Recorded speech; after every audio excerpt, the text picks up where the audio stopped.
memang ni. Ada sikit. Kuat dia. Bersemangat. Okey.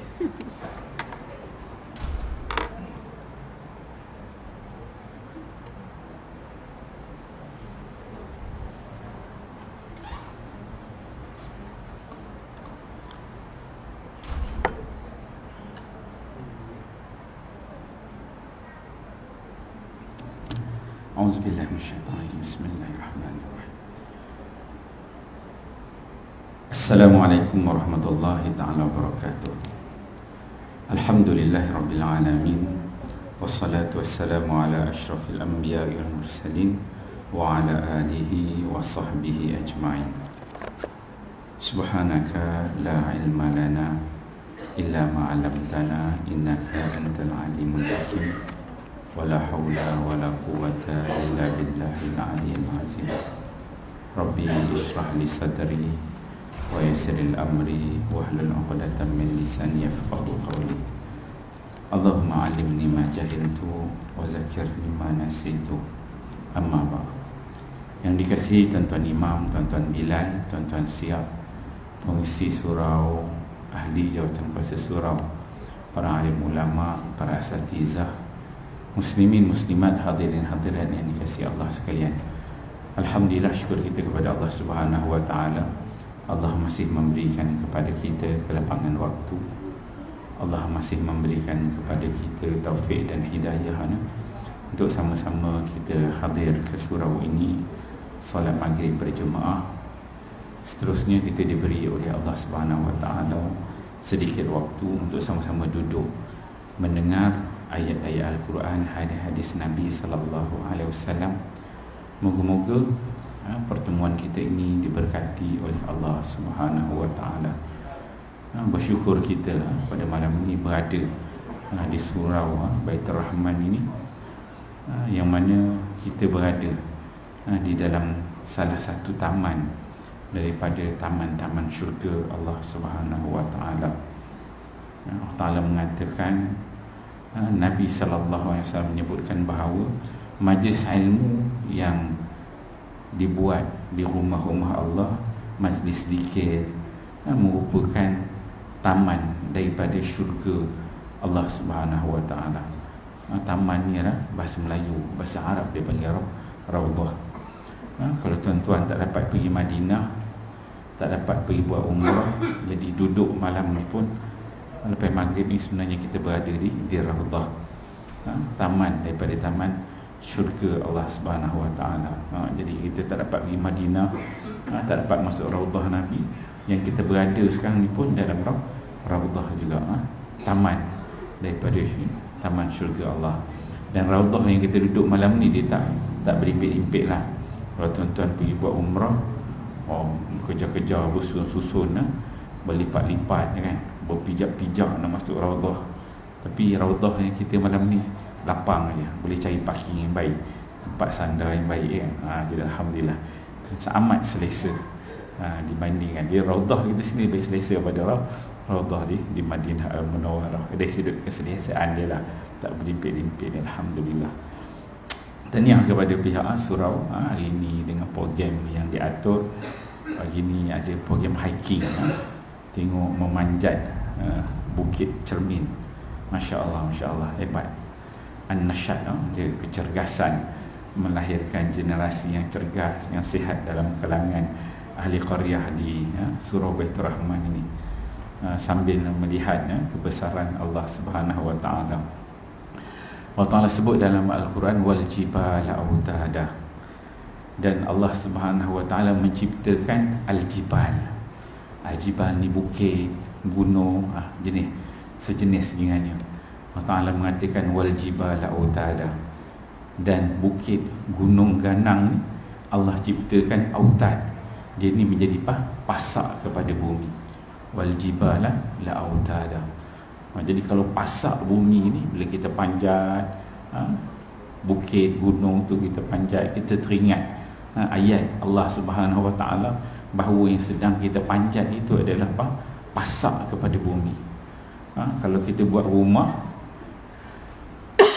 kita pasang pasak. Kita pasang paku supaya tak tertanggal. Maka bukit, bukau, gunung ni dia menjadi paku kepada bumi supaya dia tidak terlerai, tidak hancur. Jadi bukit yang kita panjat itu, kalau kita faham, dia merupakan pasak kepada bumi. Dan apabila kalau bukit itu ditara, dibuang, maka akan berlakulah ketidakseimbangan dalam ciptaan Allah Subhanahu Wa Taala. Tengok pula ayat lain, walillahi ma fis samawati wal ardi wallahu ala kulli syai'in qadir. Allah Taala ceritakan tentang inna fi khalqis samawati wal ardi, dalam kejadian Allah Taala ciptakan langit dan juga bumi. La ayatin li ulil albab, ada tanda-tanda kebesaran Allah Subhanahu Wa Taala. Tengok pokok, canggih tuan-tuan, pokok-pokok Allah Taala cipta, tumbuh-tumbuhan ni dia tak ada yang sama. Daun-daun pokok tu kalau kita tengok antara satu daun pokok dengan satu daun pokok yang lain, dia tak sama. Tak ada yang sama. Ciptaan Allah ni canggih. Kalau apa daun kita tengok, tuan-tuan tengok, perhati, kalau pokok rumput ke, pokok bunga ke, dia punya daun pokok dia takkan sama. Tidak akan ada satu helai kita jumpa yang dia sama. Dia akan berbeza. Daun dia sidik, dia punya lorik dia punya urat, dia takkan sama. Super manusia, Allah Ta'ala cipta dia yang beza. Dia takkan ada yang sama. Semua tu canggih ciptaan Allah ni. Kalau kita cipta kereta, tuan-tuan, mari version, dia kata kalau kereta X70, samalah, semua spek semua sama je. Mungkinlah ada basic, ada ni kan, tapi sama semua kan. Tapi ciptaan Allah ni tak ada yang sama, memang berbeza. Tengok jari kita kanan kiri tak sama, dia punya tanda dia kan tak sama. Orang ambil cop jari. Tengok kejadian Allah Ta'ala cipta pokok-pokok. Saya ada seorang pensyarah di Universiti Melaya di Akademi Pengajian Islam. Dia baru balik buat PhD di Australia di bidang falak. Saya tanya dia lah apa yang dia kaji. Bidang falak ni orang kaji bintang lah. Dia buat apa yang dia kaji, PhD dia. Nah, dia kata dia buat kajian, bila dia tengok kepada bintang-bintang ni, kita tak tahu sebab kita bukan bidang, saya bukan bidang falak ni. Bila tanya orang falak, dia kata bintang ni bila dia tengok, sebenarnya bintang ni dia bukan satu bentuk kehidupan. Bintang kita tengok kat langit kan, kita ni satulah Bima Sakti. Tengok bintang-bintang yang lain tu, setiap satu bintang tu dia ada satu bentuk kehidupan, satu ekosistem kehidupan yang sempurna. Cahaya-cahaya bintang tu dia boleh kenal. Dia buat kajian, dia terupung, dia tengok adalah dia punya bahan-bahan kimia cahaya tu. Bila dia terupung, dia tengok, dia buat kajian, dia boleh kenal bintang itu. Ada bintang yang baru lahir, ada bintang yang remaja, ada bintang yang mati, dan ada bintang yang dah mati. Boleh kenal pasti rupanya bintang tu. Kita tak tahu, tengok, macam itu dia boleh kaji bintang tu. Dia kehidupan, ada bintang yang muda, ada yang tua. Bintang tu juga bila dia kaji, dia boleh kenal pasti bintang ni bintang yang miskin, bintang ni bintang yang kaya. Macam kita lah manusia, canggih dia boleh dia kajian dia tu berdasarkan kepada color, bahan kimia yang dia tengok tu kan, dia boleh trace jenis dia apa. Lepas tu dia boleh kenal bintang satu antara bintang satu dengan bintang yang kedua. Dia ada sistem sedekah, tabarruk. Mungkin bintang yang pertama dia punya kecerahan warna dia itu. Ini saya nak orang baru pergi hiking, manjat bukit, cerita tentang bintang sikit, nak related dengan cerita tu. Antara bintang pertama dengan bintang kedua, dia boleh trace. Bintang pertama tu dia boleh sedekah kepada bintang kedua. Ada sistem sedekah. Macam kita lah, duit lebih Allah bagi, kita sedekah ke surau, buat kapet, buat bangunan, surau. Bintang pun dia ada sistem macam tu juga. Ada kehidupan dia. Macam mana kecerahan warna tu dia boleh support bintang yang lain. Warna tu, tengok bintang nak mati tu dia bagi, yang ni cerah jadi kurang cerah, yang ni jadi bertambah cerah. Ada sistem sedekah antara bintang-bintang. Dan bintang dah nak mati kan, dia tahu macam mana. Yang dah tua, ada sistem kehidupan bintang. Masya Allah, bila kita tengok, ni kajian falak lah. Orang yang mengkaji falak tu boleh tengok tu, Tu yang Allah Ta'ala sebut, inna fi khalqis samawati wal ard la ayatil li ulil albab. Sesungguhnya pada kerajaan langit dan bumi itu Allah Ta'ala sebut la ayatil li ulil albab, ada tanda-tanda kebesaran Allah Subhanahu wa Ta'ala li ulil albab, bagi orang yang mahu berfikir, orang cerdik pandai yang buat kajian. Jadi bila tengok benda tu, kejadian tu, Masya Allah, akan bertambah keimanan, ketakwaan dia kan. Jadi dia tengok dia betul, Masya Allah, hebat sampai peringkat macam tu orang buat kajian. Sebab itu kita tengok orang kafir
yang dekat dengan kita itulah yang mencerminkan diri kita.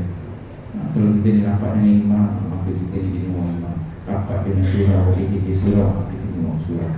Tapi kalau kita ni jadi orang jenis ulama, jenis geng-geng kelabu malam ni, maka dia akan masuk geng tu. Kita tengok geng. Jadi kita nak kenal diri kita ni, kata para ulama, maka kita kena tengok orang yang hampir dengan kita. Orang yang hampir dengan kita, itulah akhlak kita. Baik buruk. Kalau geng WhatsApp juga, kita boleh tengok kita ada banyak geng WhatsApp. Ada grup A, grup B, grup C, grup D. Ada grup dah masuk air, ada grup air dia baru separuh, ada grup yang tak ada air, ada grup 3 suku air, kan? Jadi tengok kita ni aktif dekat grup mana. Kita aktif grup mana, itulah perangai kita, akhlak kita ni. Jadi tiba jadi bila ada kematian, ingat dari cerita Imam Ghazali sebut kafar itu. Jadi kalau kita sebagai perimam itu, kita takkan merosakkan lidah dan juga anggota tangan kita untuk merosakkan sahabat-sahabat mukmin kita yang lain. Maka dikatakan kematian akan membersihkan dari dosa-dosa seperti itu. Bila kita ada ingat kematian, keutamaan kita ingat mati itu, maka kita tak buatlah betul-betul sedemikian maksiat-maksiat begitu. Melainkan dia kata kecuali sebatas dosa-dosa paling kecil dan remeh. Melainkan dosa yang kecil lah, kecil-kecil yang kita lepas pandang, kita pun tak terasa yang itu mungkin berlaku dengan saya. Maka kematian akan membersihkan dari dosa-dosa seperti itu. Kematian juga menjadi tebusan baginya jika dia menjauhi dosa-dosa besar dan mengerjakan amalan-amalan yang diwajibkan oleh agama. Jadi mati juga, bila kita ingat mati, dia jadikan kita tebusan bagi kita. Kerana apa? Kita menjauhi dosa-dosa besar. Itu sebab itu tebusan. Di samping kita mengerjakan amalan-amalannya yang diwajibkan oleh agama. Kemudian kata Imam Al-Ghazali, apa Al-Khurasani? Apa Al-Khurasani meriwayatkan pada satu hari Rasulullah sallallahu alaihi wasallam melewati sekumpulan orang yang sedang tertawa dengan kuat. Baginda bersabda,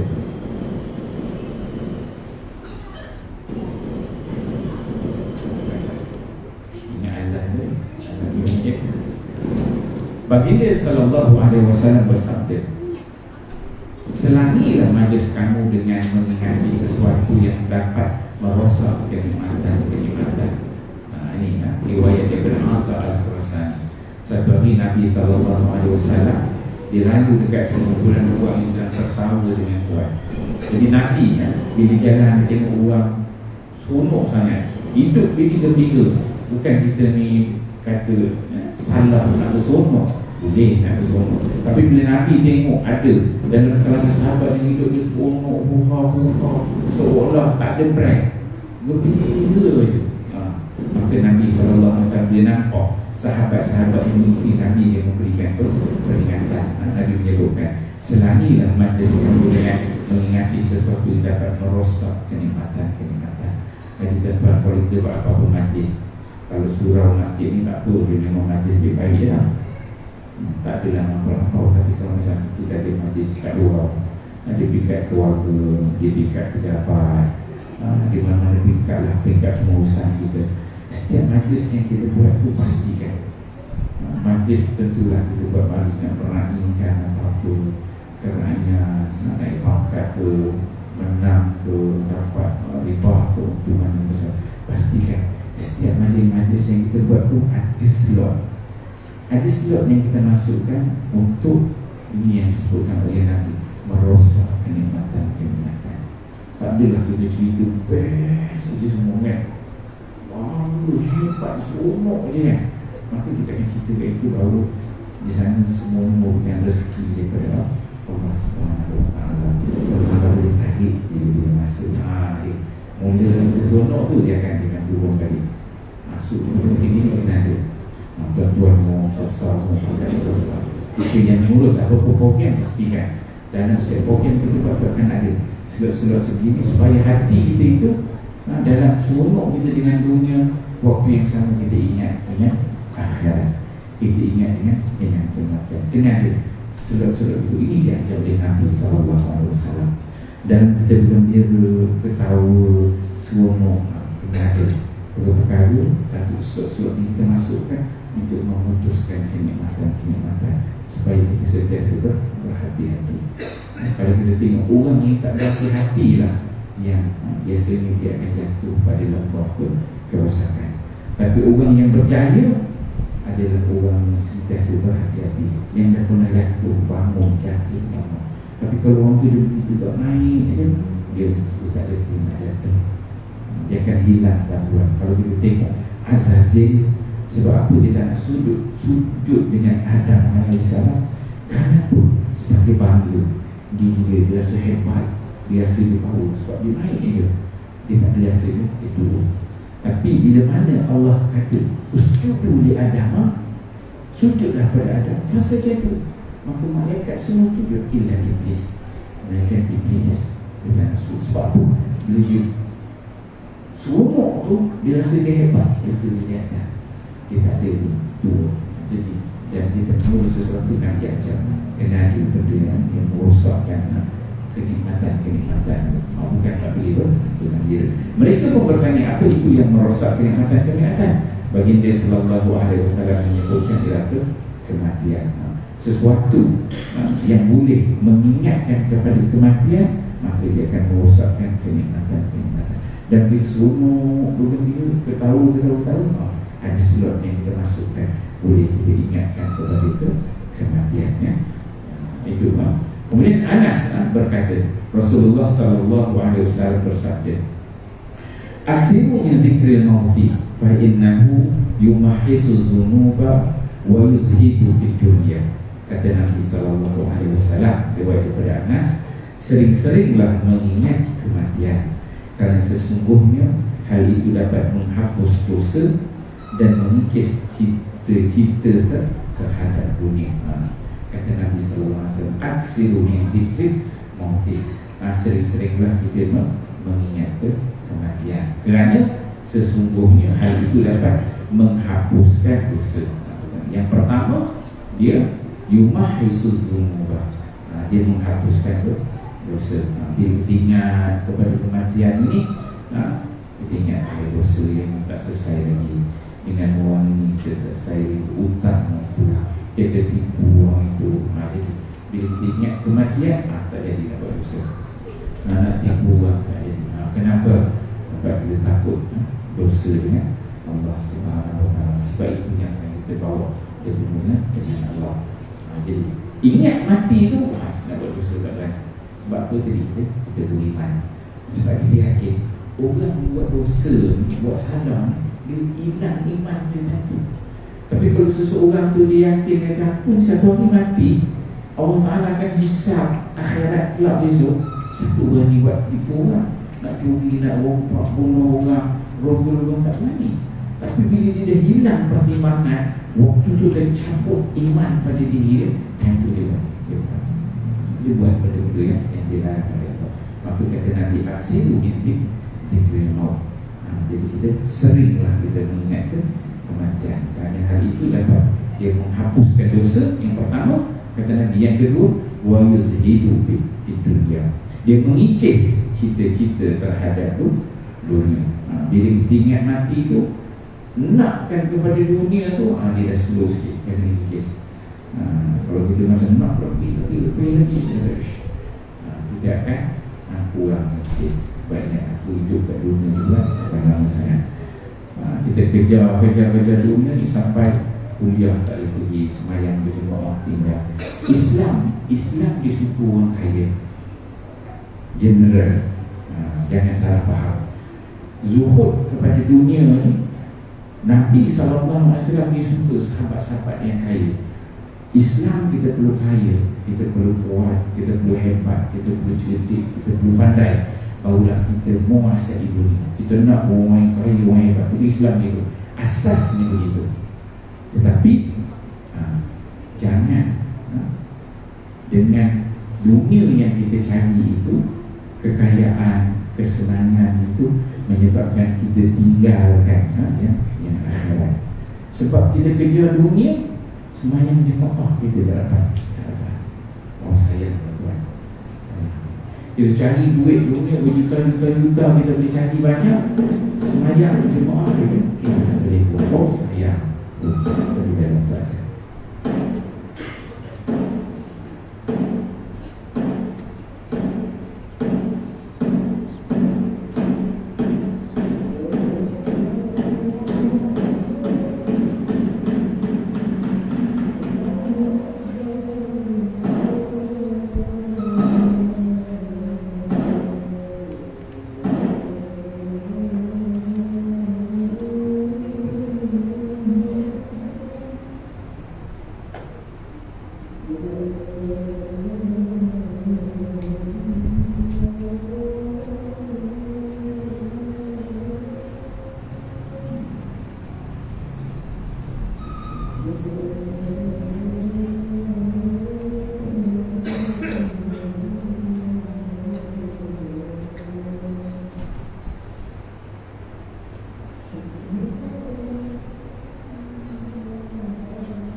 Muslimin hadirin yang disini sekalian ya. Kita habiskan sedikit lagi mau soal apa. Jadi kita bincangkan tadi yang kedua. Yang pertama, sering-seringlah mengingat kematian kerana sesungguhnya hal itu dapat menghapus dosa. Yang pertama, menghapus dosa. Yang kedua, kata Nabi SAW, wa yuzhidu fi dunia, mengikis cita-cita terhadap dunia. Mengikis cita-cita terhadap dunia. Maksud cita-cita terhadap dunia itu menjadi cita-cita. Dunia itu menjadi cita-cita. Maksudnya cita-cita ni adalah dunia, bukan akhirat. Ni setak dalam otak kita tu kena baiki setak tu betul. Cita-cita kita pada dunia, cita-cita kita kena akhirat.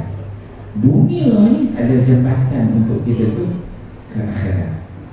Dekat dunia ni Allah Subhanahu Wa Taala berikan kepada kita otak berbeza-beza, cerdik berbeza-beza, kepakaran berbeza-beza, kemampuan berbeza-beza, kelicikan berbeza-beza. Gunakan apa yang Allah berikan kepada kita. Tuan-tuan boleh buat duit juta-juta silih fata, buat juta-juta banyak-banyak, buat tiap-tiap bulan hiking, panjat Bukit Cermin, panjat Bukit Cermin tiap bulan. Tadi nasyat ada orang kalau beri kita peluang, otak cerdik boleh buat cari duit banyak-banyak. Tetapi kita tidak menjadikan kita-kita itu dunia itu bukan kita-kita. Kita-kita kita akhirat. Kita perlukan orang Islam yang kuat, yang kaya, yang hebat.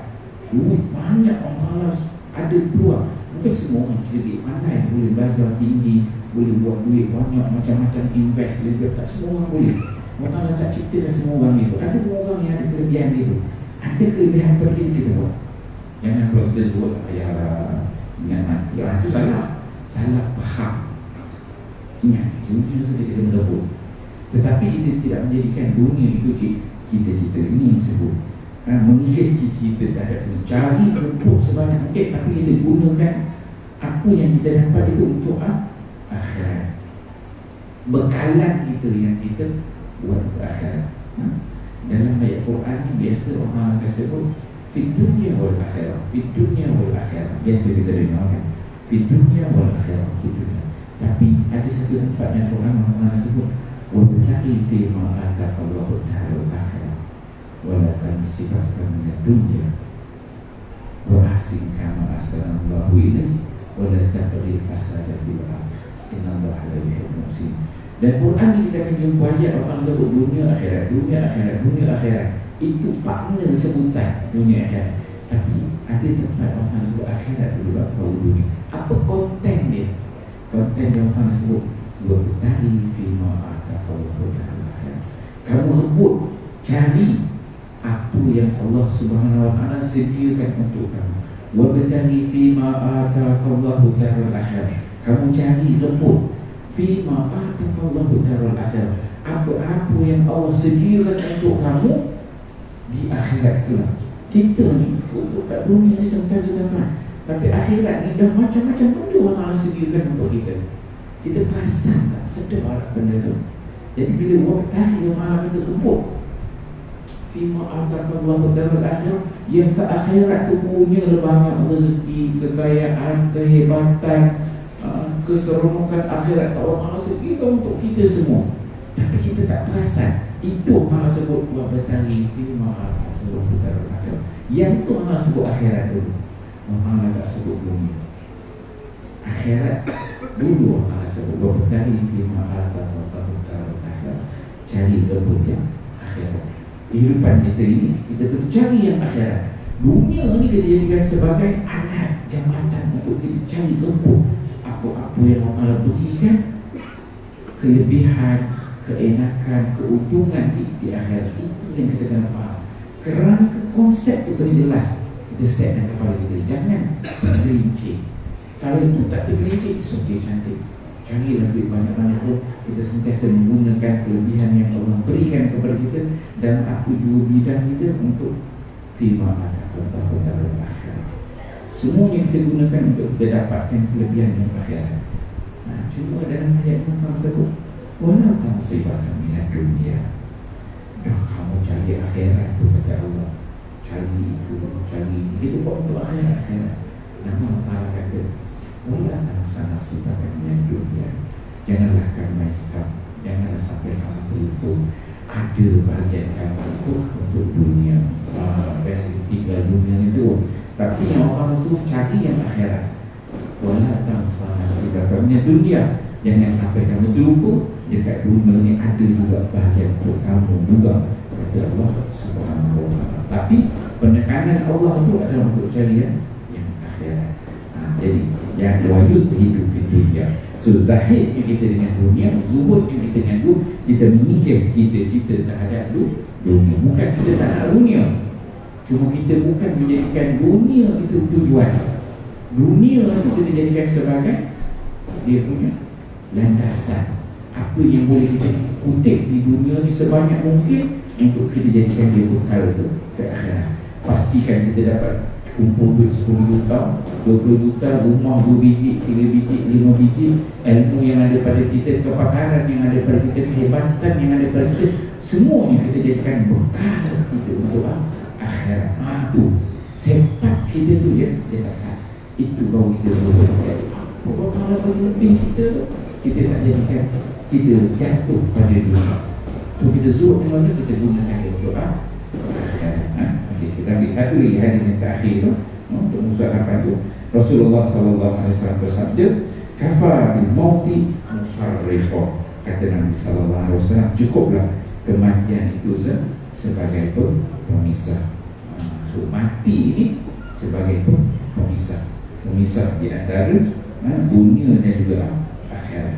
Apa yang kita cari dekat dunia, bila kita ingat kematian, keutamaan kita ingat mati tu, maka bila mati tu dia akan pisahkan kita dunia dan juga akhirat.